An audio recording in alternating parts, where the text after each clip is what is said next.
What's going on, Commonwealth, and welcome back to another great episode of the Bluegrass Soccer Cast, your home for all things soccer right here in the beautiful Commonwealth of Kentucky.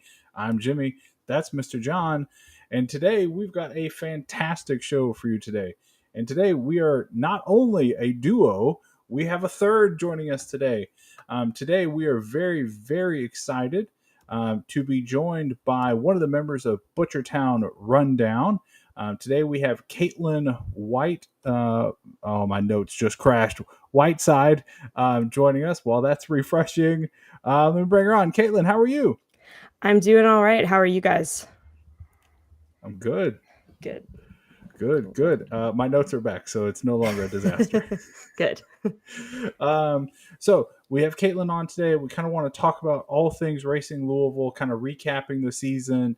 And just really looking forward to the off season and all of that comes with it. But Kaitlyn, I kind of want to open the platform up to you to start here. Kind of talk to us about your journey in soccer and how did you get to Butchertown Rundown? Yeah, so I started playing soccer. I was probably around 7 or 8, and I'm of that age group that watched the '99 World Cup, and I'm yeah, not the only one. Let's go. yeah, I'm a 30 something. Hey. So yeah, that's where I was really first exposed to watching soccer on TV, and then I just kind of followed the national team. Didn't really follow any of the women's leagues that closely because they weren't around for very long Yeah, well, periods of 1 or 2 time. years, right? Yeah. So I just kind of followed the US team until Louisville got a team. And yeah, then I followed racing and, just kind of got involved with the supporters groups. And then I met Becky Morgan, who she and Tom started Butchertown Rundown, and they hosted it for the first time last year. And then they asked me to come on this year, and yeah, it's been really fun, and yeah, we have a great time. So talk to us a little bit about the formation. You mentioned, that Tom and Becky started it. What is Butchertown Rundown? Yeah, Butchertown Rundown was started as well, initially last year. It was the only podcast dedicated to Racing Louisville, which, as you all know, is the only top tier professional sports team in the state of Kentucky. I love that So, you all put that in at the beginning of every episode. Like Tom lets everybody know yep, the Well, only it top should tier. be known, right? yeah, I see It times all the should. time. It's like Kentucky doesn't have any top pro sports teams. I'm like, they do, and they've had yeah, for they like do. 3 years, 4 years now. Yeah. Yeah, so we kind of focus on that, and then obviously there's now, Lavender Louisville as well, so it's cool to see Mm. and then you guys, so it's cool to see all these podcasts and things popping up. I mean, I think it's always great to have more, media dedicated to, this sport that we have here and the city loves so much, so. Absolutely. What position did you play? I was midfield or forward, anything but defense. I hated it. Yeah, I hated defense. So I was when I was in college, I played intramural, and I don't know if I've told the story on here. I was terrible, like really bad. I yeah, was an offensive lineman in football, like all through high school, so I was not fast at all. So they put me on defense, and that was just the worst time of my entire life because you're literally like the last line of defense. yeah, it's kind of scary, and I mean, I liked scoring goals. I just did. So I yeah, mean, everyone does. exactly. The modern defenders are now like, well, why can't we do it too? That's very Right. true. That's I very mean, true. just look at Inter Miami, Jordi Alba, like him running up the side. Yedlin running up the side for the national team and for Inter Miami. Like hmm it's just part of the new modern soccer, like you said there, John. Yeah.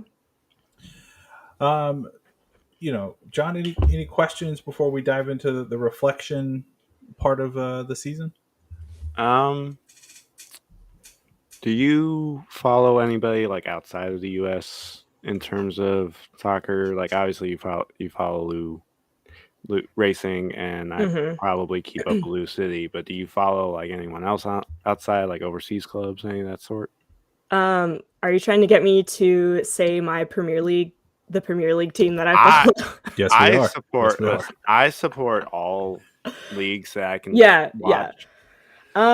So before this year, I like Premier League wise, I was just like, I'll just tune in and watch whoever. I really didn't like have an allegiance to anywhere. However, my boyfriend is a Tottenham Hotspur fan, and so I have been brought into the fold. Mm. And yes, I am a Spurs supporter now. Well, so And they're far having you pretty picked a good. good year to Yeah. come into the fold. I'd say, you know, I don't know if I had something to do with that, but I'll take some credit for it.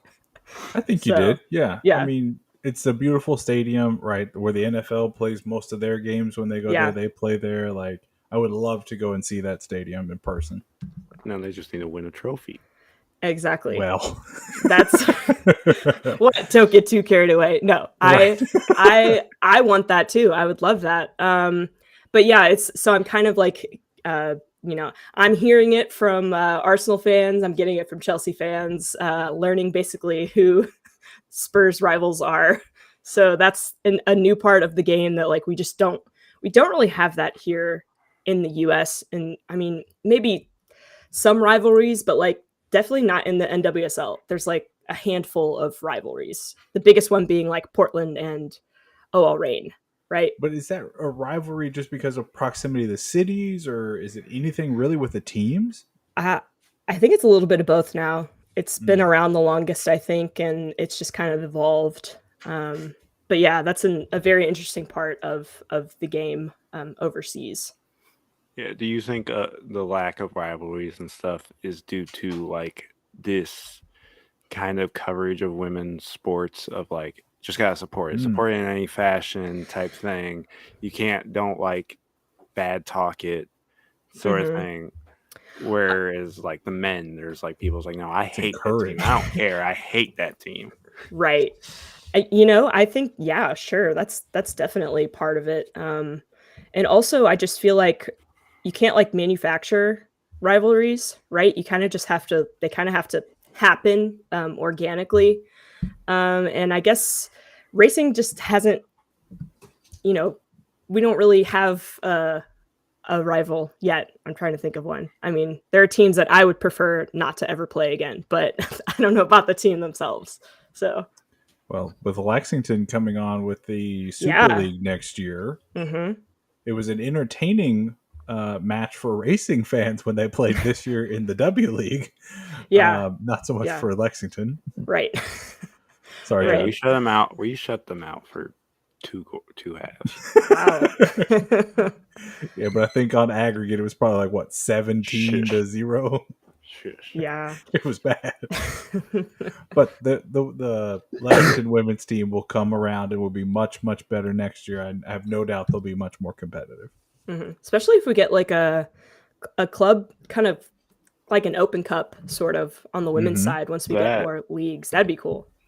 Either an Open Cup, I think it's probably more like a Leagues Cup thing. Yeah. It's not really outside of the like Super League.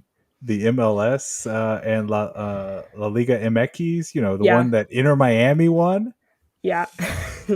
All praise Messi.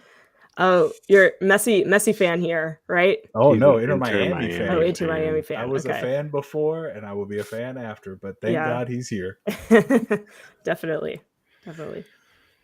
But yeah, no, that is something to talk about. We have heard a little bit of scuttlebutt, not really even rumors about some kind of leagues cup or Open Cup forming on the women's side. What have you heard? Any kind of leaning towards something? I haven't heard anything specifically.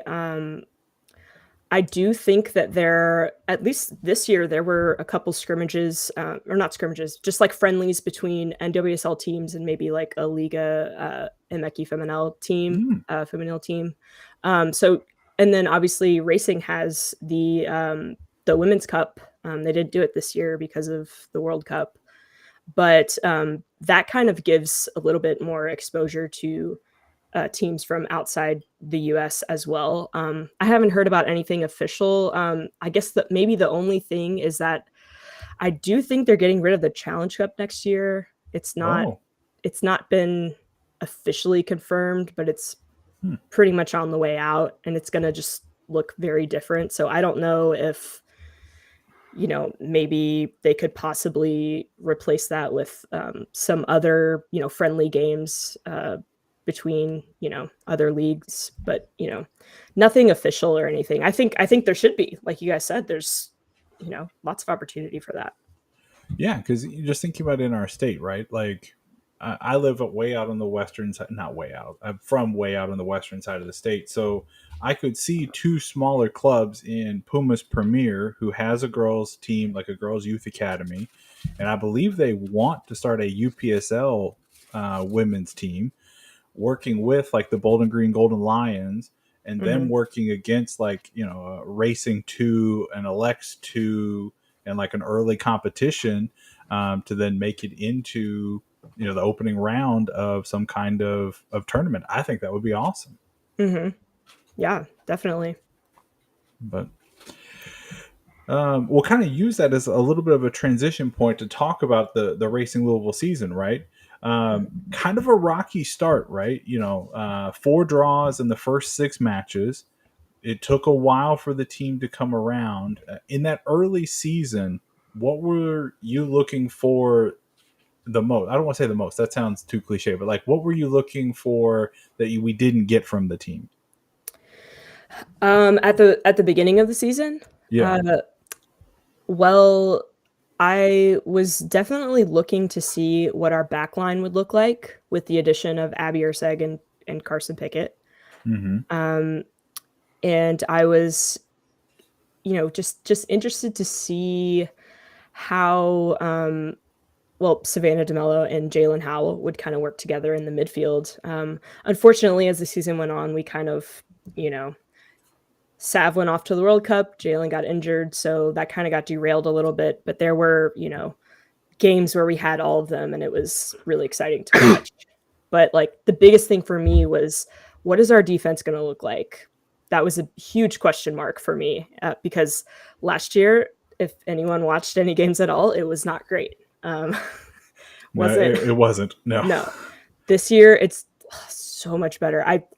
I would need to look this up again, but I think maybe we ended the season on a positive goal differential for like the first time, or it's at 0. It's I don't think it's negative, which is like sounds small, but that's pretty big. Yeah, no, like that compared to the first. Huge. Yeah. Yes, so +1 goal differential. See? You beat me to it. See, that's huge. If you asked me season 1 racing if that was possible, I'd look at you like you're crazy. No, it's not. So yeah, our defense definitely improved so much. However, the pendulum always swings the other way. We had a little bit of trouble scoring by the end. So yeah, goals for 25 for the year, not the worst in any way, shape, form, or fashion, right? But when you look at Kansas City and Chicago, who finished at the bottom of the table, they had at least 5 more goals in the shape for KC, 3 more for Chicago. So you bring up an interesting point that it has kind of flipped. Yeah. So the season kind of started to turn when we got into Challenge Cup play, right? So for those matches and that run, to me, that was the highlight of the season, right? How did you kind of see things in the Challenge Cup? Yeah, I mean, looking back on it in hindsight, we really put all our eggs in that Challenge Cup basket. And I think we paid for it by the end. We really put our best lineups out for every Challenge Cup game, and whereas a lot of teams, maybe use that as a time to give bench players some more playing time that they wouldn't usually get. Racing did not do that. They were like, we are going all the way for this. They did make it to the final, but at what cost? We didn't make it to the playoffs, so that's the cost. Do you think there was a correlation there for Racing? From my perspective, yeah, it looks like it. If you ask the players, I'm sure they would say no. But yeah, of course they would. Yeah, I'm sure they're like, wanted the championship. Yeah, we can handle it all. We're not too tired. We're not being overworked. Whatever. We're not playing a lot of games. But to me, yeah, just after that Challenge Cup game, or the final, there's just like some Challenge Cup fatigue, Challenge Cup hangover. I don't know, but the team didn't look the same consistently. So that Well, was bad. John has me go on this rant. I'm about to go on at least twice, if not 3 or 4 times at this point. But I was massively disappointed in the league for having that game on. I think it was a Sunday at like noon, right?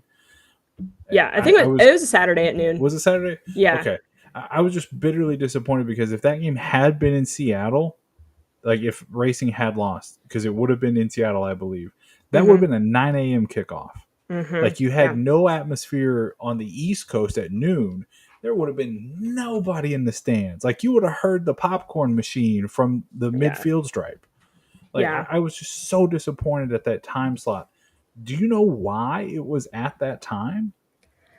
I don't know the exact reason. The only thing I can think of is that that's the deal they got with Big CBS. It was on Big CBS until there was a 2-hour rain delay, and then they Yeah. had to move it to Golazo Network, which is kind of Mhm. just like a microcosm of how the whole Challenge Cup went. So, I'd say it's probably a TV scheduling thing because there's probably football on, American football, Yeah, because it was like the rest of the day. first or second weekend of college football, I believe, right? So Yeah.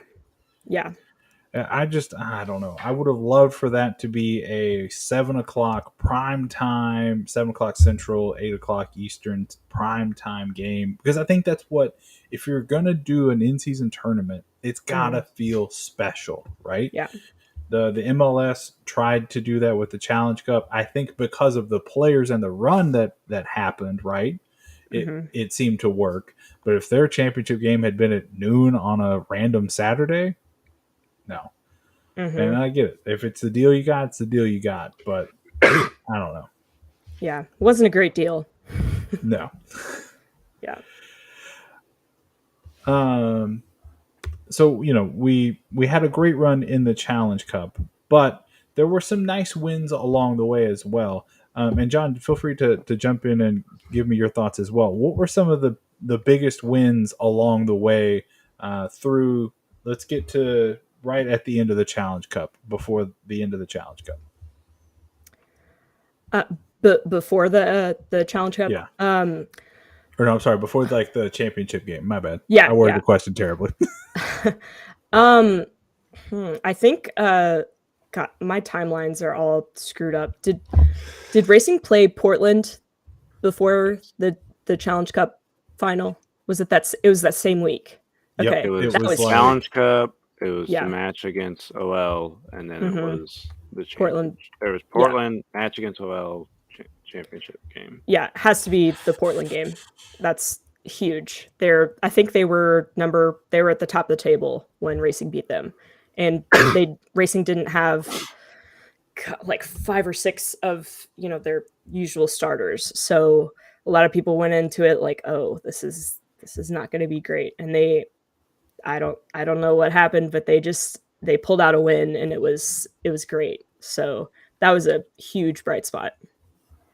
And that was the game that John and I were actually at. The only game we were actually able to catch. So you picked a great one. Well, I like to think we brought the winning with us. Yeah, Right, yeah, exactly. Wow. John, from your perspective, John, up in the booth, what was that like? Seeing that victory? It was good. It was a good comeback type thing. It was very interesting to see how they rallied from that early goal sort of thing, and how they kept driving. I don't know what it was about that game and the OL game, but they had this like drive in them to like actually want to win and score goals. Yeah. That from what I've watched over the year, it was like, okay, where was that most of the year? Or where was that after the Challenge Cup loss specifically to end the season? Because it just felt like they kind of gave up in the final third. Yeah, that's kind of how it's been off and on throughout, especially, you're right, towards the end of the season. Some games they really had it, and then other games they just, I don't know where it went. But yeah, I would definitely agree. There was something special about those 2 games in particular where they man, they just pulled out performances that you just we're not used to seeing from them. So that was really exciting to see. How important do you think it was of their home performance this year? Because they were an exceptional team at home this year. Yeah, that was huge, and it's great for bringing in new fans if they come, Mhm.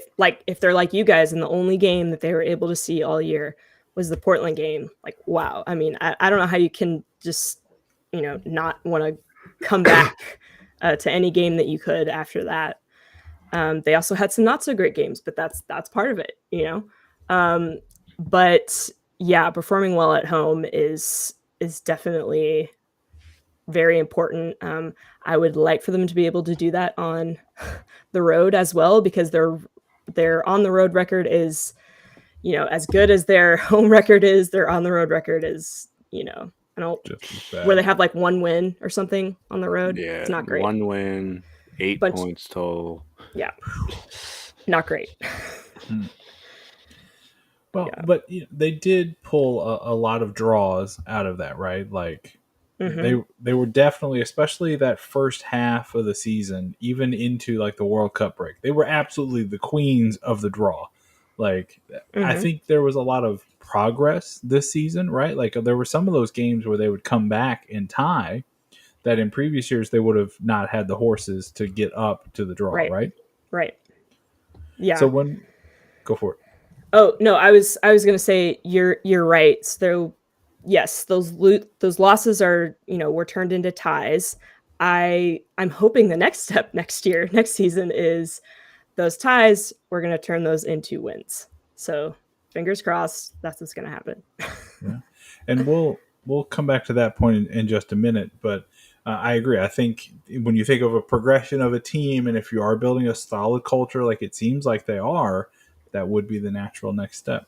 Mm-hmm. Speaking of that culture, though, what a miraculous World Cup run for the club was, right? Mm-hmm. 6 World Cup stars Yeah. all across the board.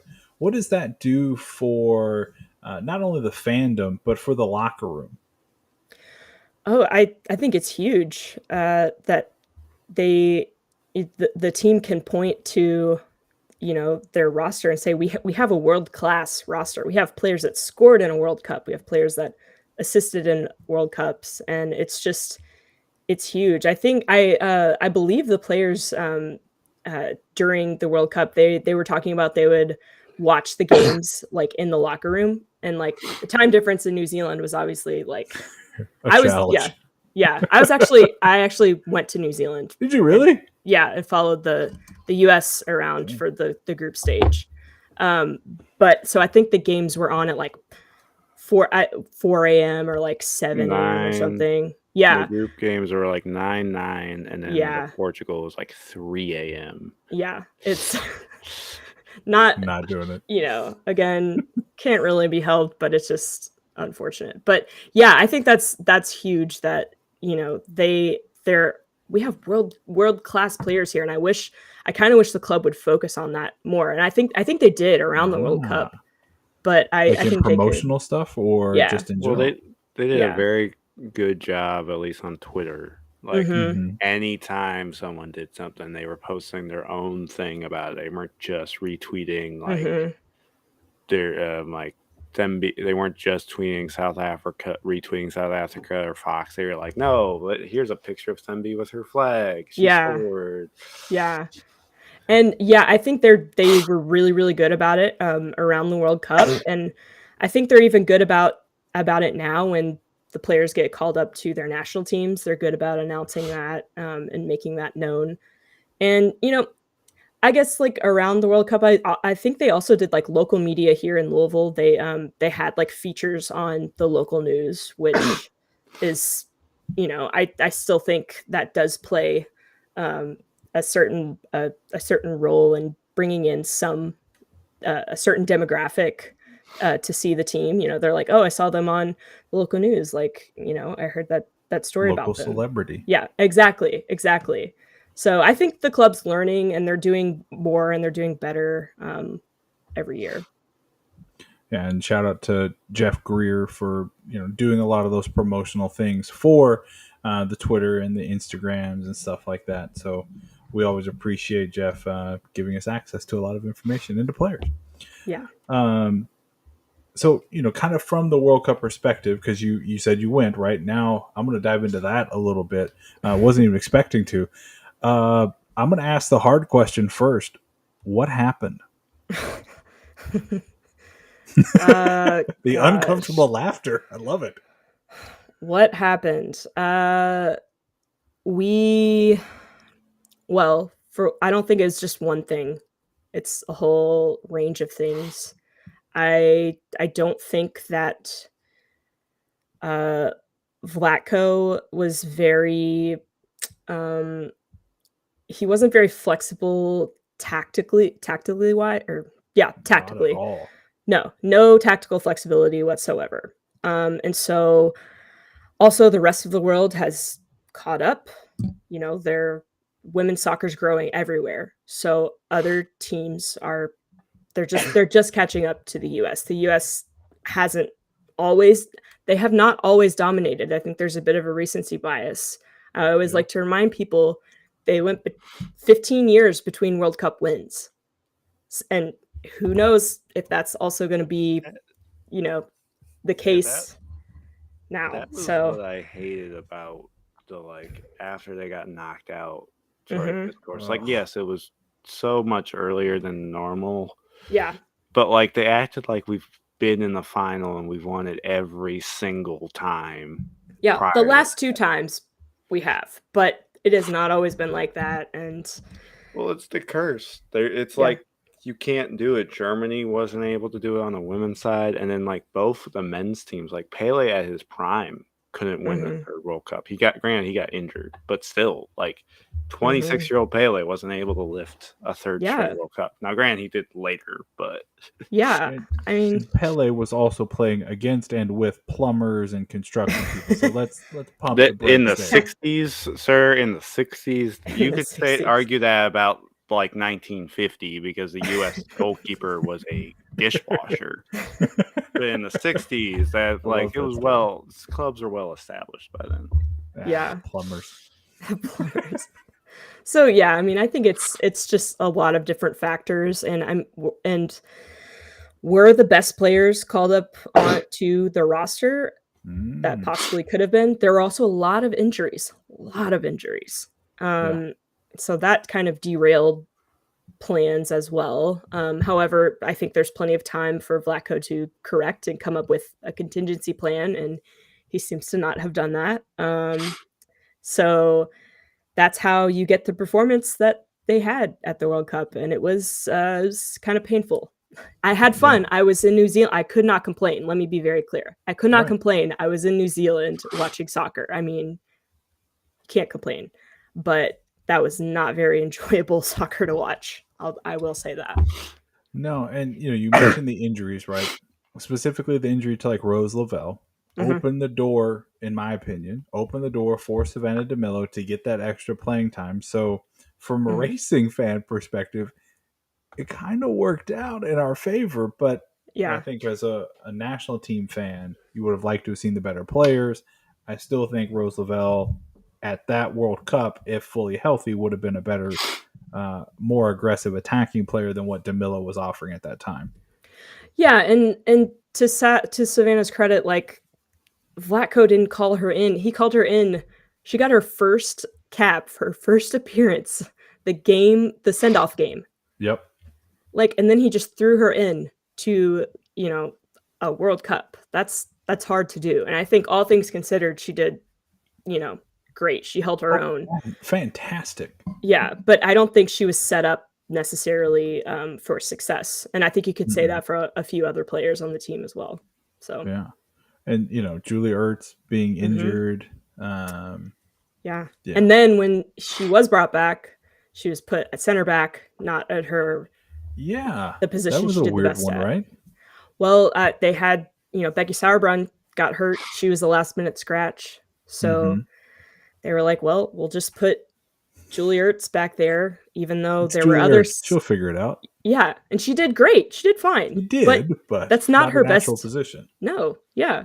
So, yeah, there were even other center back options. There was Alana Cook didn't play a minute, and she's a literal center back, not Julie Ertz, who's a natural defensive midfielder. So, yeah, it was just a whole combination of things that made that World Cup not great. Absolutely. And Jon was the one that was kind of keeping me in check on a lot of that World Cup coverage. And I really was only focusing on like Team USA. I just didn't have quite the bandwidth to focus on everything. But Jon, you were quite pleased with Thimby's performance, with Burge's performance.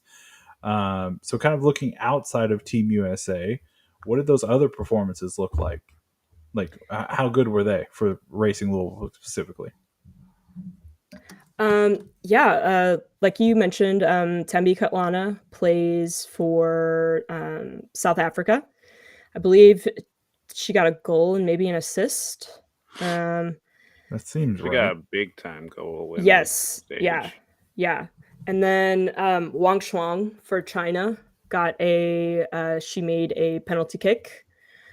Ari Borges plays for Brazil, and she just went out there in her first World Cup game and got a hat trick, which is casual hat trick. Yeah, very casual.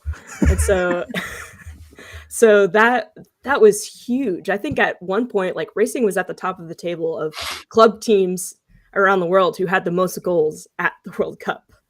I think they were like at least through the groups, and they finished. I think if you do like goals and assists, they finished. Mm-hmm. Well, and then Spain ended up winning the whole thing, and 75% of their team plays for Barcelona, so it's kind of not really fair. So, yeah. Maybe one day we get 75% of Team USA in a Racing Louisville kit. Hey, that would be. That would be cool. That would require a lot of. Oh yeah. Oh yeah. The whole setup would have to be different. That would require basically every other team to go, we're okay finishing mid-table. Yeah. Because that is what Spain is. Yeah. Like Sevilla is like, we are the Europa League kings. We don't qualify for Champions League. Yeah. Yeah.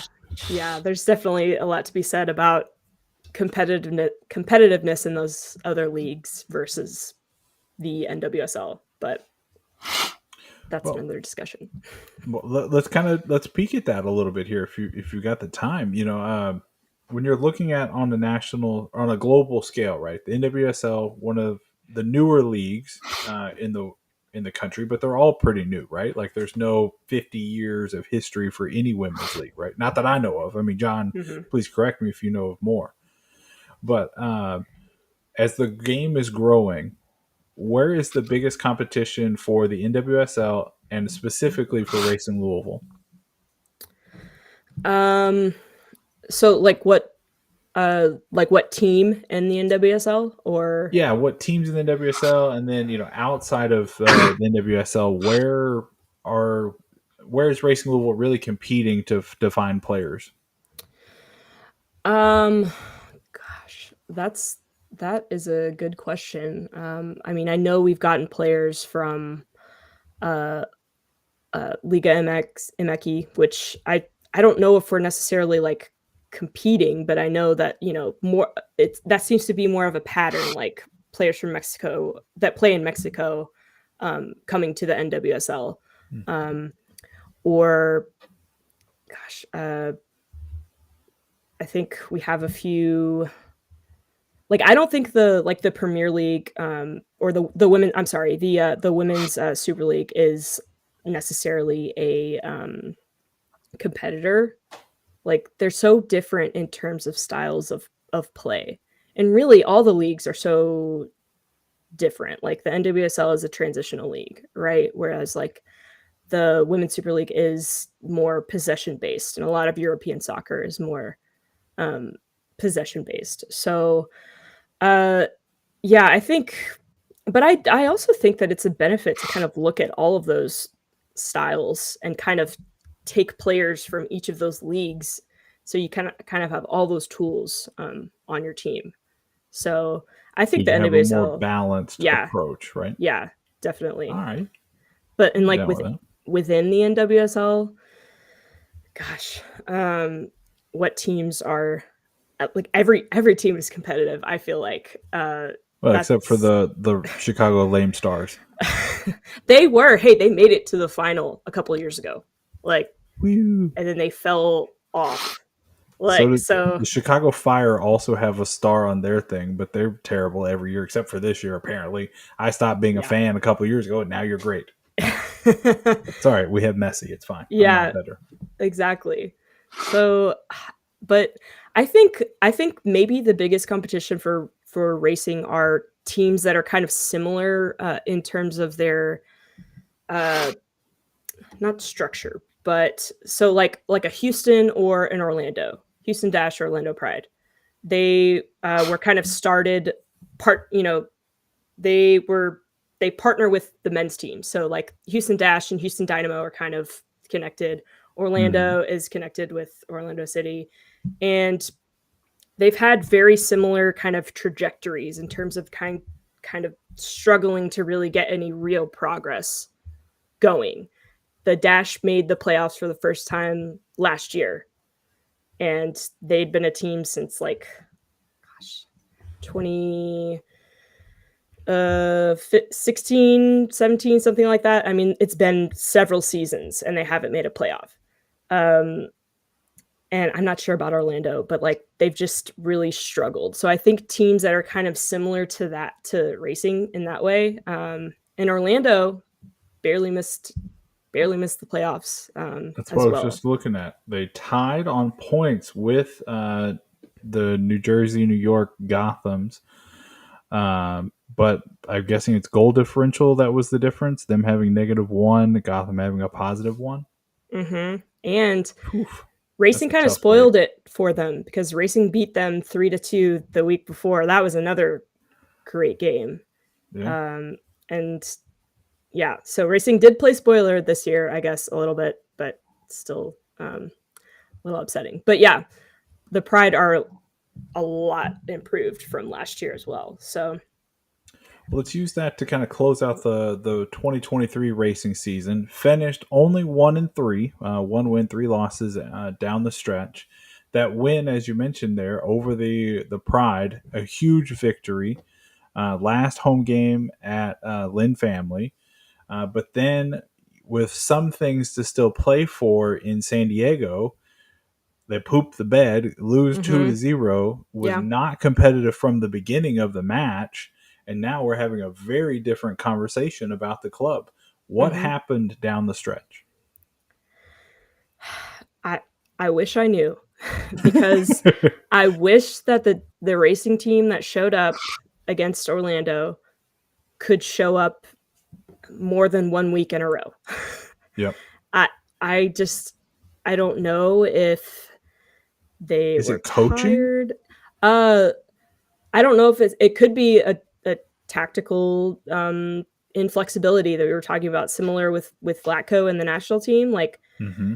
uh, I do think that sometimes Kim has struggled to adapt tactically, or there's just not enough. And Abby Erseg said in the post game interview, the other team was playing chess and we were not. We were like playing checkers and just we got out. Yes, yeah, she did say that. That's pretty damning, in my It opinion. is, it is, and she's right.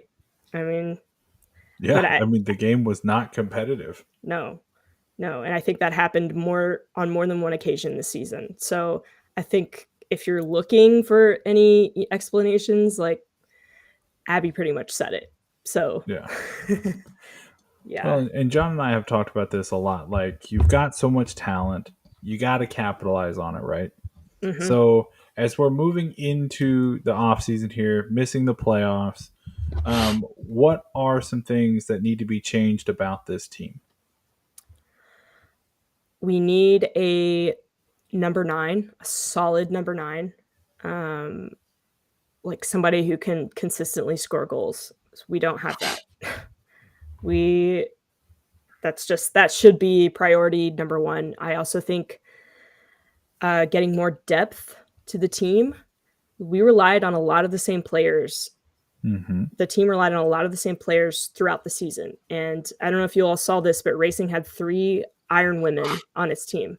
Yeah. An Iron Woman is someone who plays every single minute of the season. Is that something we should be celebrating? I don't know. Because, look where we ended up in the table. I'm sure one was Katie Lund. She's the goalkeeper. That's not that surprising. The next was Abby Erseg. She's a center back. Also, I guess not that surprising. But then Lauren Millay was the other one.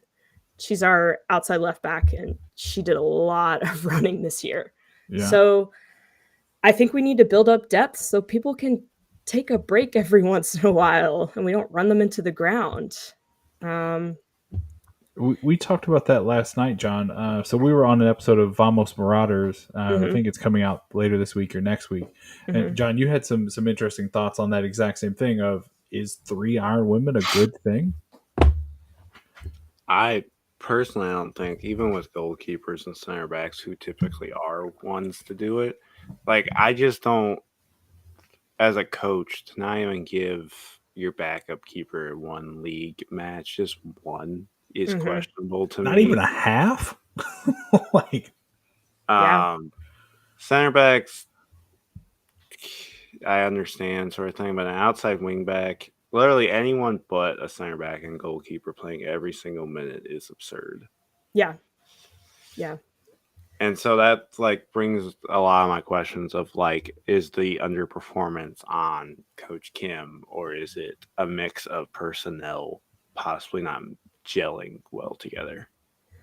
I tend to think that it's well, in my opinion, Kim's gotten 2 seasons to work his magic with the team, and I think the team ended up in the same place in the standings they were last year. So I haven't seen a market improvement. So to me, that's coaching and tactics. We have the personnel. Like you guys said, we have really, really talented players. On paper, this team should be doing way better than it is, and they're not. So I do think it comes back to coaching at some point. So yeah, that's my take.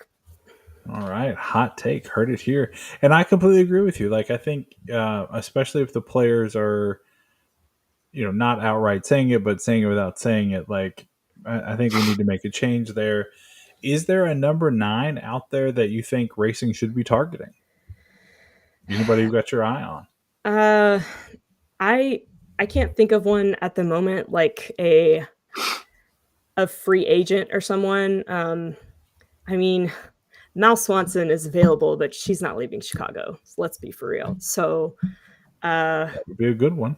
That would be a really good one. But that's the thing. Mal Swanson's, Sophia Smith's, Lynn Williams, they don't come along every day, No. So when you get one, you really have to scoop them up and develop them. So I wonder if the team's going to go younger and maybe kind of develop a player. I don't know from where, maybe the draft or a young player in the academy or something. I don't know. But that might be their best bet, because so far none of our other options have really done much. I mean, Nadia Nadim was a really good choice, but she could not stay healthy. She's constantly injured. And she's in her 30s at this point, right? Yeah. She's in her mid 30s. So that's. Oh, wow. I didn't realize she was that old. Yeah. So she's not necessarily going to be an option forever. So I think the club maybe needs to start looking younger, wherever that might be. That's tough for Nadia, because she is literally the heartbeat of the team, right? You let her hang on for as long as possible, or yeah. I don't know. Who knows? I think her contract might be up this year. I'm not entirely sure. So we'll have to see what happens. Yeah. John, we talked about the draft for a second there. Are there any Kentucky players on the what am I looking for? The Golden Boot list that are number 9s that maybe racing fans could look forward to? If they go after them, the only one I know for sure that would probably be coming out is Jordan Rhodes out of Kentucky.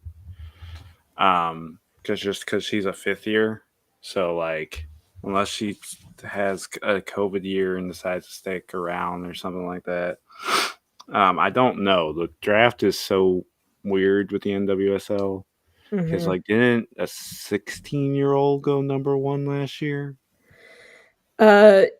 Yes. Yeah, she's a teenager. Yes, I don't know how old she was. So like I don't know where it goes type thing. Like they're trying to do that thing of where soccer teams tend to have more younger prospects versus college ones, but that I feel that's more of an academy thing that you address than having a draft. I honestly don't know, but Jordan Rhodes would be like if I could guarantee someone probably coming out that'd be available, she would be it. Is there anybody in the academy that you know of? Anybody from the second team that dominated everybody but Indianapolis and should have made the playoffs? I still stand by that take. I don't know actually. I would like I'd have to go back and look myself. Yeah, well, that's the other problem with the NWSL is there's not really a mechanism. There's not a homegrown rule. So there's not really a mechanism for our academy players to go directly to racing right now.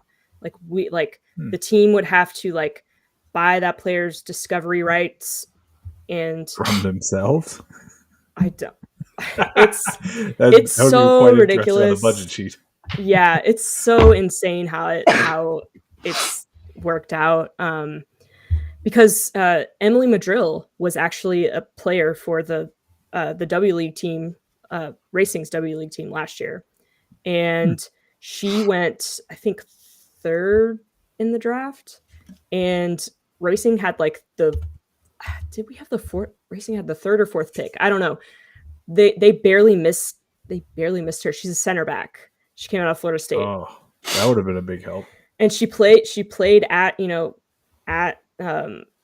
Louisville. She practiced with the first team and liked it here. She's friends with she went to college with Jalen Howell, so they had that relationship as well. And like because there's no homegrown rule that says she can move directly from the W League team to Racing kind of helped her develop a little bit, not entirely. She wasn't part of the academy technically, but like they would have had to draft her and they barely missed out on drafting her. And now she's in Orlando and she just would have been a really good get. But because of the way that it's set up, like there just wasn't a way to get her easily. So that's another conversation to have. Yeah, as a league, how do you not protect, your academy players and stuff like that? Yeah, exactly. And like, again, she wasn't technically an academy player. She played on the W League team after college, in between. But she couldn't really she couldn't say like, I want to play at Racing, like, because she had to apply for the draft. Right. So I don't know. It's not the best system. We'll just leave it at that. Yeah. Speaking of what probably won't be that great of a system, what is your thoughts on the recently leaked NWSL TV deal info that has been leaking out recently? Oh yeah, isn't it like? Can you refresh me on the details? Because I got bits and pieces. Yeah, so what I've gotten is that there is 4 people competing for it, or they might do all 4 broadcasters at once, of CBS, ESPN, Amazon, and Scripps. I don't know what Scripps is. Well, Scripps is literally like the national spelling bee, like those folks, the people who run that. Like, no, seriously, like it's the same. They have a channel? They own like certain channels. I don't remember which ones. Oh. Yeah, and this would I'd run have to through look it up. 2027. The only thing I can see so far that's good is that teams would get 10 million per year Mhm. compared to the 1.5 that So they got from basically, CBS. they're spreading the games out on like several channels, right? I I don't know. Like, I guess for building an audience, that that can be beneficial, but it's annoying to have all of the streaming services necessary to watch, especially if you follow like one team and you just want to, watch them. I just I think anything would be better than what they have now. Like no more Paramount Plus, please. No more. I just Yeah. don't I just Nope. don't No want that more. Thank anymore. you. Found Yeah. somebody else who agrees with me. Get off of Paramount. I don't want to have to pay for it just to watch the games. I Yeah. refuse. Go to Peacock or ESPN or something like Yeah. that at worst. Or Uh, or like just quick. CBS Sports Network. That's the worst one to Yes. me. That's the worst one. Well, Nobody has that I channel. have that channel. You do? Do you have I do. cable? Yeah. Okay. I still have Well, cable. I'm old. Um, lucky. just as a quick kind of refresher, Scripps, they're a national broadcasting service, and they have about 62 television stations in 43 different markets. So it doesn't quite list which ones, but they are owned by Discovery. So they're in the WB, what is it, Warner Oh. Discovery family now. Mhm. So maybe there's something to that. Maybe it winds up on HBO Max or something like that. Or what is it The now? Max? Discovery Plus. Yeah. Yeah. Whatever they call it now. Who knows? Well, we have absolutely ran the gamut this evening on all things Racing Louisville, NWSL. Kaitlyn, where can people continue to follow you and check in on more of your work? Yeah, you can find me on Twitter at Kate, so KAIT_Whiteside. And then you could follow Butchertown Rundown. I have to, gosh, I should know this, what our handle is. And I do know, but I just want to double check. It's follow Butchertown Rundown at Butchertown R on Twitter. I'm not calling it X. Sorry, but it's Thank you. just not happening ever. And yeah, we post there. We release episodes every 2 weeks on Wednesday during the season. We have like next week, I think, is our like end of season wrap up, and then I don't know, we might do a few episodes here and there in the off season, but we will start back up again on a regular basis once the season starts in February, March. So Sounds good. yeah. Well, we appreciate you joining us tonight. And Kaitlyn, we'll see you all around, and we will come back here in just a second to finish up talking about our show for today. So thank you, Kaitlyn. We really appreciate you. All right. Thank you for having me. Yep. See you. Bye. John, that was a great conversation. Yeah. Yeah, that was good. Real nice. Yeah. I learned a lot. I didn't even think about like the TV contract and stuff like that. So I thought that was a really good question for you or by you. But Well, it like broke today, so indeed. Oh, wait. Okay, no, I thought I'd ended the stream on accident because I got an email that said, "Never mind." That's what I get for checking my email while I'm live. John, let's now go to the bottom line. John, huge matchup this weekend. We've talked about it for a couple of days now in the row. Lou City at Memphis. What are we in for this weekend, John? it's honestly hard to say. You have New City playing a team that they're very familiar with in Memphis. Both sides have been around a bit. In terms of head to head, Lou City has the overall thing. But however, in the two games this year, Memphis rolled Lou City in June. Yeah. and they tied in 3-1. early April. 1-1. Yeah, the last time Lou, to be fair, the last time Lou City lost in Memphis has never happened. So that could favor us. They have had some draws, so we'll have to see. Lou City has been this team of like magic in the playoffs, so is that magic still there, even with a really bad season by their standards? Or is it finally the downfall? Because they've been this really dominant team for 10 years. The fall has to happen eventually.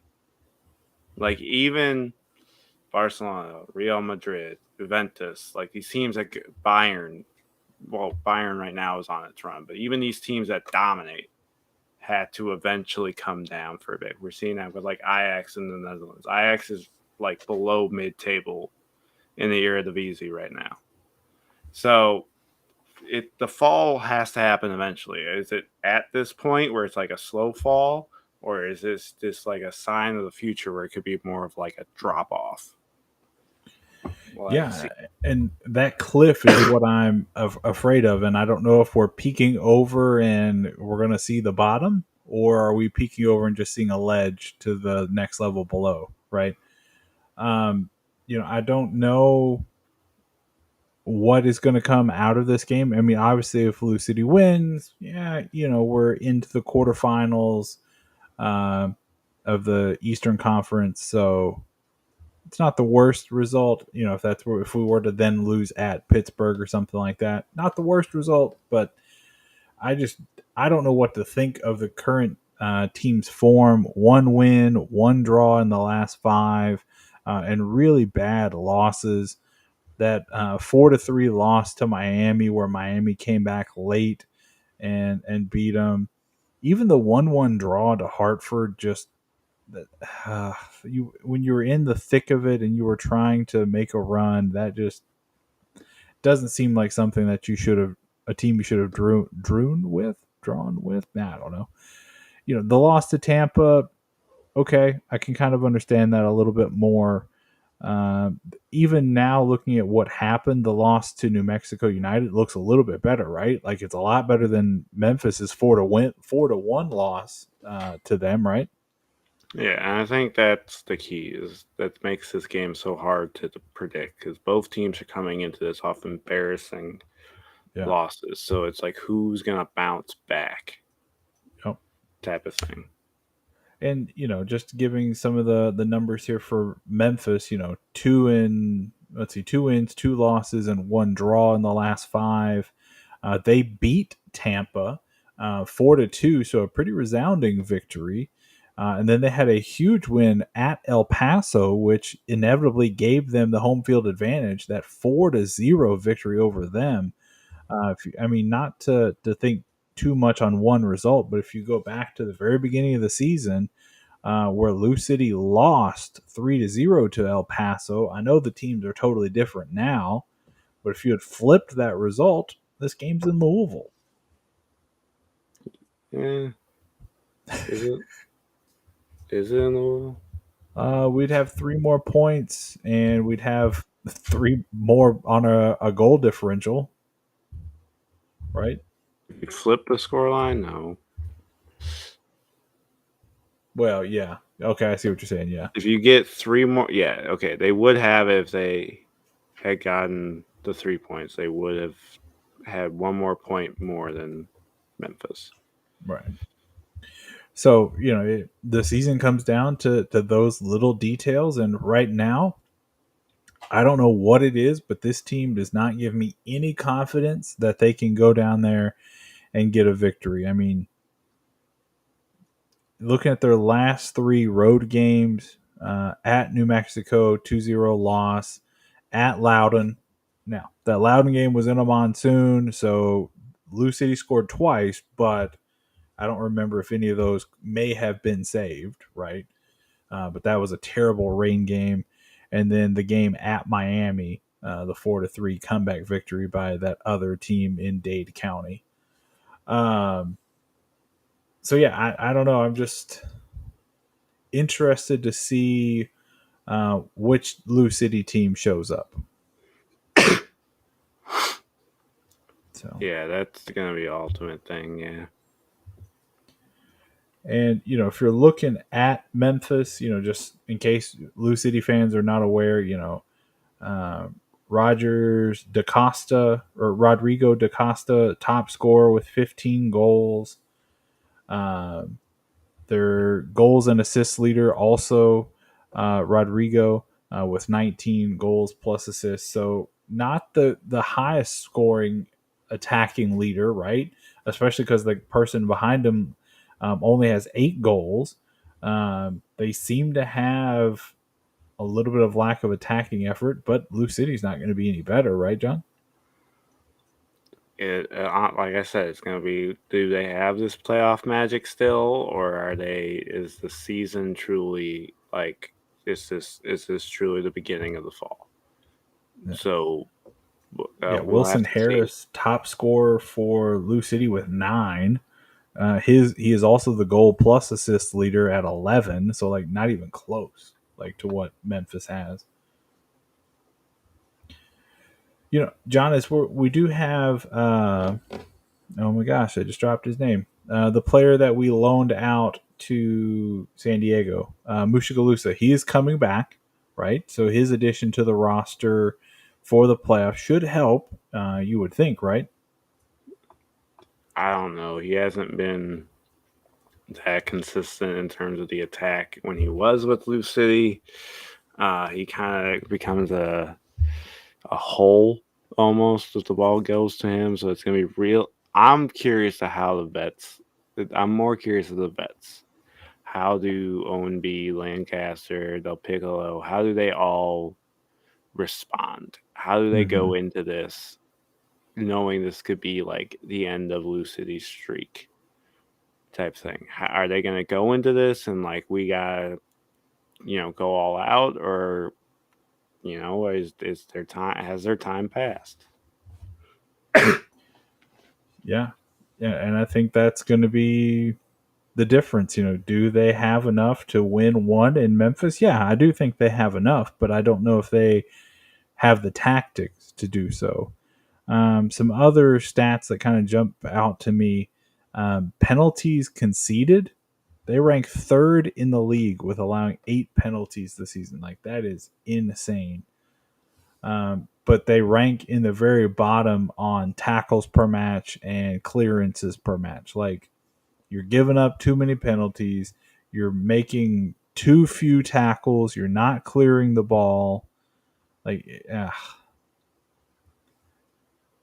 it's just a frustrating bit. Now they're accurate on their crosses per match is quite well. They're number one in the league, 5.2% on that. So that's pretty good.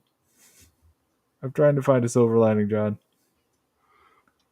The silver lining is that they can beat Memphis. Both sides that are coming into this on rough starts. The the June game is way back at the beginning of June, so this is completely different teams. Louisville was very injured at that time. The silver lining is it's playoffs. Very Yep. different than regular season. So what say you, John? How do you think this one's going to close out? Hard to say. I think it's gonna go to Pens. Oh wow! Now in the USL champion, do they go to overtime or just straight to penalty?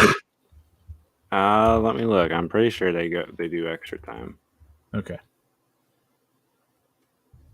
While John is looking that up, just final reminder of the standings: Pittsburgh wound up winning the Shield. Tampa finished second. Charleston Battery finished third. Memphis fourth. Lou City fifth. Indy 11 sixth. Birmingham Legion seventh, and Detroit City in at eighth. And they were tied with Miami on points, but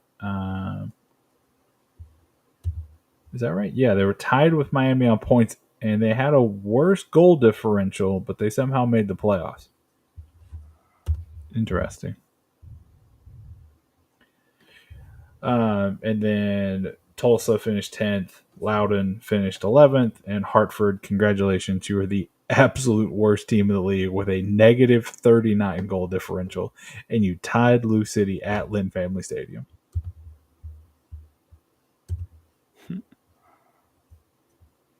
Did I stall enough for you to find that, John? I'm still trying to read. As we're kind of looking at the playoff bracket, let me get that pulled up here.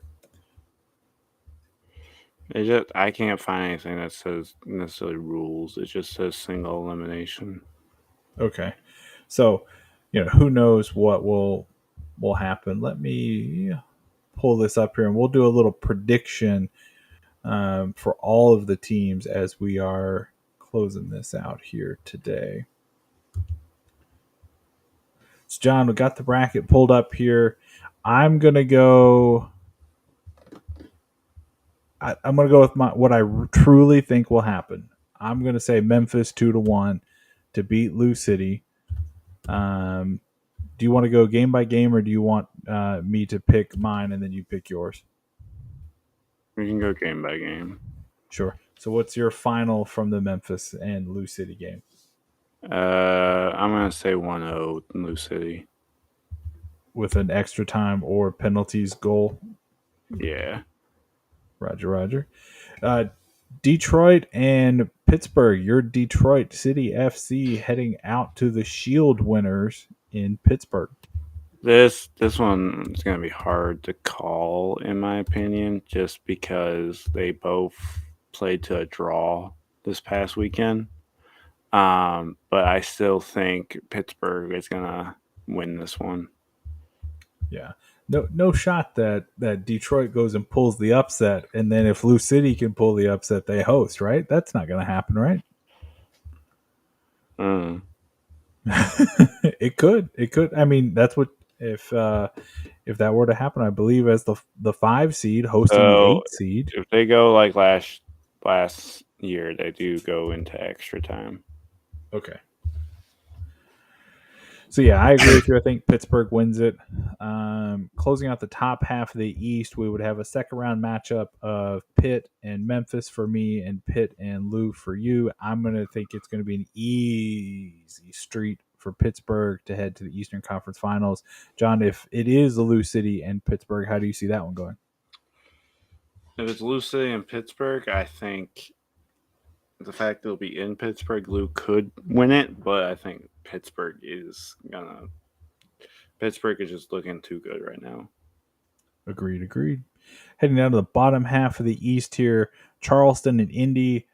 I hate Indy, so Charleston, congratulations. That one's an interesting matchup because Indy's been playing really good lately. Outside of maybe 1 or 2 games, Charleston has kind of fallen off. They were at one point in time top of the table. Mm-hmm. So I'm curious to if they kind of are running out of fuel. Very easily could. So which side are you leaning towards? Indy in that one. Cool. Last one here in the East, Tampa and Birmingham. I think Tampa's just got too many horses. They're too good. I think they send the Legion home. Yeah, definitely. Even though Birmingham did have a good season, they had a good Open Cup run before running into who did they lose to? Inter Miami or Cincinnati? I can't remember which. I think it was. I can't remember. Yeah. So Tampa and Charleston for me, I think again Tampa on to the Eastern Conference Finals to set up an all chalk 1-2 matchup again.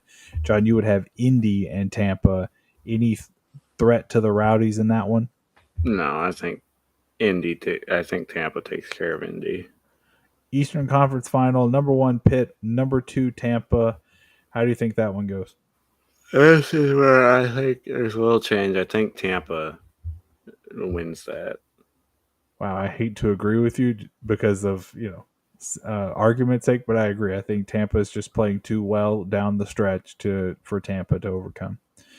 So we'll flip over to the east here. Sacramento, New Mexico. New Mexico is coming in hot. Sacramento has kind of cooled as of late. I don't think the upset happens here, but I would not be surprised. I'm going to go Sacramento. John, how do you feel?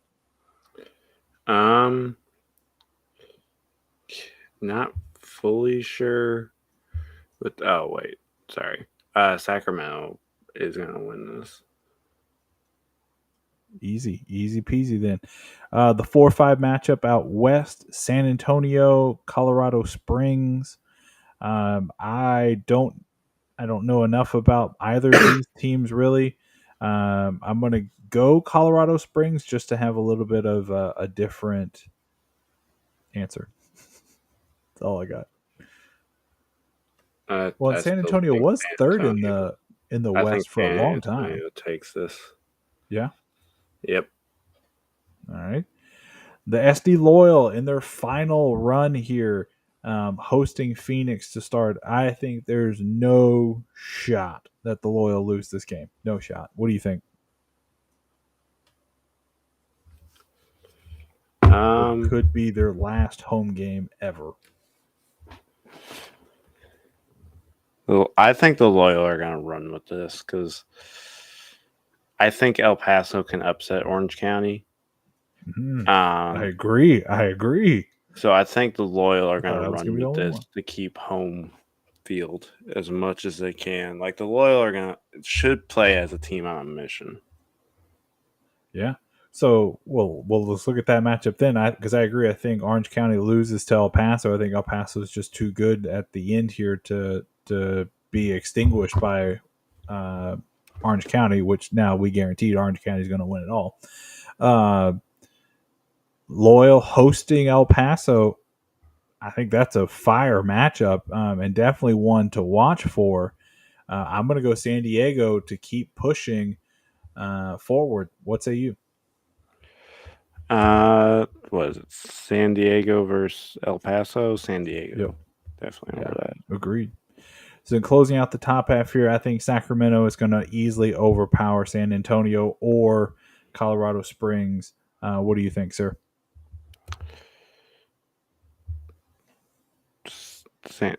What? What did I say? Did I misspeak? You said Sacramento. Okay, yeah. I think Sacramento is going to top San Antonio. Roger. And I think they'll top Colorado Springs. So sets up the Western Conference Finals. Number 1, number 3, an interstate rivalry nonetheless. Sacramento hosting San Diego. Who you got? I think San Diego. I think they should be going. Like, I just feel they're going to have a lot of fight in them. I actually am going to agree with you on that just because I think I don't think Sacramento has the horses that they did last year by making that Open Cup run to the final. They kind of proved they didn't have enough to finish that kind of a fight. I think the same kind of demons are going to rear their ugly head against the SD Loyal. And I'm going to go for a final of SD Loyal Tampa Bay. And just as you are, right, John? Yes. Big matchup then. The last matchup ever for the Loyal versus a Tampa team that's El Fuego, to say the least. How do you think that one goes? I think that's going to be a really good one. I think Sacramento pulls it out. They just have been silently grinding. You mean San Diego? Yeah, sorry. Yeah, you're good. So you're taking San Diego, the 3 seed in the West, all the way, huh? Yes. No, not so fast, my friend. Tampa's got too many horses. I think their barn is way more stocked. I know the Loyal are going to give everything they got, but unless Landon Donovan's walking out of the booth, I don't think they got enough. I'm going to go Tampa as the champions this year because they're not going to have to deal with Lou City. But, John, with that, we'll transition now to kind of our last segment of today's show, kind of talking about our College Cup updates or our college updates, I should say. we have a new top 5, and I think we can go on and declare a victory for who will win the College Cup this year. New top 5. Number 5, Cumberland, University of the Cumberland's women, undefeated on the season, 10 wins, 2 ties, 2 interstate victories, 38 points, good enough for 5th place. Campbellsville men, 10 wins, 4 losses, 1 tie, 3 interstate victories, 2 interstate losses, good for 40 points and 4th points. Asbury men, welcome to the top 5. They have made a jump up, 8, 2, and 4 on the season with 4 interstate victories and 2 interstate ties, giving them 42 points. But the biggest move of the week coming from Center College women, who are 11, 1, and 4 on the year, with 43 total points. But Union College men, 12 and 0, 1 tie, 5 interstate victories, a whopping 52 points. As the seasons are starting to wind down, I don't think anybody is catching Union College. Yeah, they're kind of running away with it, and they have been all year. Yeah, they have had a great year, and I'm really glad to see those guys doing as well as they are. John, you got a. I know none of the teams were ranked this week. UK women fell out of the top 25. They didn't? I thought they did. Oh, my apologies. They fell out of our top 5. That's what it was. They are still they are 23rd in the country. 23rd. Louisville fell out of the top 25. Yeah, that's what it was. They fell out a couple weeks ago. Yeah. I'm double checking NAIA right now, but for the men, Lindsay Wilson remains 5th. Union's up to 13th. Let's go. In the nation, Cumberland's is at 18th, and that's it for top 25, and they're known getting votes. And then for the women's, Cumberland's remains at 3rd, with Campbellsville is now ranked at 24th for the women's side, and that is it. Love to see it. John, any Golden Boot, Golden Glove updates? I did not get a chance to. You're good. Update that. We will get those posted as soon as we have those for you all. John, any final notes for today? I don't know. I'm all good type thing. Sorry, y'all. I've been kind of under the weather, so a little out of it. Man. Life happens, my friend. But with that, we've had a great week here in the Bluegrass Soccer Cast. We appreciate any and all the support that we have gotten from new followers to anybody who's willing to support the channel financially. We have a Buy Us Coffee account. QR code lives right above my shoulder, as well as we'll boom, drop it right here on the screen for you. Look at that magic. We appreciate any and all donations. Our content is always going to be free, but it always goes a long way when we get those donations. Make sure you're also following us on all of our social media channels. We've got Instagram, Twitter, TikTok. All of those are at BG Soccercast, and our TikTok is going to start. We're going to get some more content up and going on that, hopefully in the next couple weeks. So make sure you subscribe to that. We also want to make sure you're subscribed to all of our podcasting platforms. We're on Spotify, Google, YouTube, Apple, iHeartRadio, and so many more. When you find us on a podcasting platform, please make sure to subscribe, follow, and share, like, rate, do all that fun stuff. It really helps the show grow. We appreciate everyone for watching and listening to this episode. I'm Jimmy, that's John, and we will see you on the next one.